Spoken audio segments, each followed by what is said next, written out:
The CW, my hero.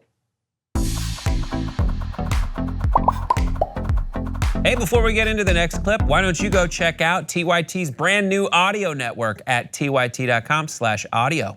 It's a bunch of podcasts. The CW is making history, casting its first ever transgendered superhero in season 4 of Supergirl. Yes, Natalie Maines is going to be playing Nianal, a new addition to Catco. I'm glad they're bringing Catco into the fold because in season 3, Catco was really not that big a deal on Supergirl, but she's gonna be playing a reporter who then finds out she has a superpower and she becomes a new character called Dream Girl. Now, Natalie Maines is also a transgendered activist, and it's super cool that the CW is leaning into this because they also have a new Batwoman vehicle that's coming out with the lead also being a gay character too. So good for the CW. I love the CW. One Tree Hill, Gossip Girl, you name it, the CW smashes it. And Supergirl's fantastic. Do you guys watch? I've seen episodes, but I don't watch religiously. Sorry. Fail, Brett. Big fail. Though I do whenever I tune into like a DC television show, I'm always pleasantly entertained. Like they're really killing it. They get it right. The movies aren't all I always that good. watch the crossover episodes. Those are always really fun. Ooh, the Arrow crossovers? Yeah, those so are really good. fun. Arrow, Flash are great. I'm against transgender actresses or actors. I'm kidding. I think this is great. Yeah, this is cool. The announcement was made at Comic-Con over the weekend, and she told Variety Magazine, I've been doing a lot of auditions lately because a lot of different shows have been really eager to tell the stories of transgender people, especially transgender youth, because it's such an important issue right now in our society and in the world. And so it seems only fitting that we have a trans superhero, for trans kids to look up to. I wish there was a trans superhero when I was little.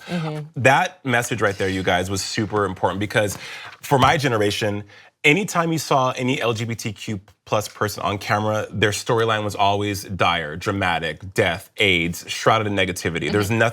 There's after school specials about, oh, little Billy's gonna get AIDS. You know, that was always the narrative. So the CW, this newer generation is so fortunate that they get a positive message. No, it's so cool that they're sort of starting this wave. I saw an interview with her where she's talking to Variety about when she was growing up.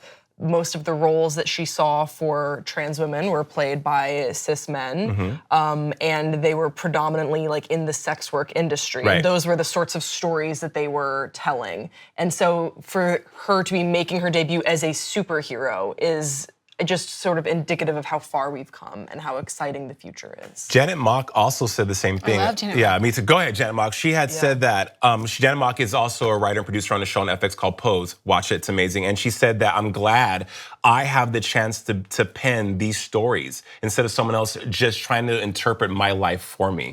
It's so on the money because who better than to tell a story than someone who's uniquely qualified too, that someone who has lived it, you know? Right, there was like this arc on some comic books a while back where they decided they were gonna like be more diverse and they just changed like the race of a character or the gender of a character without really handing over the reins to someone who actually lived that life.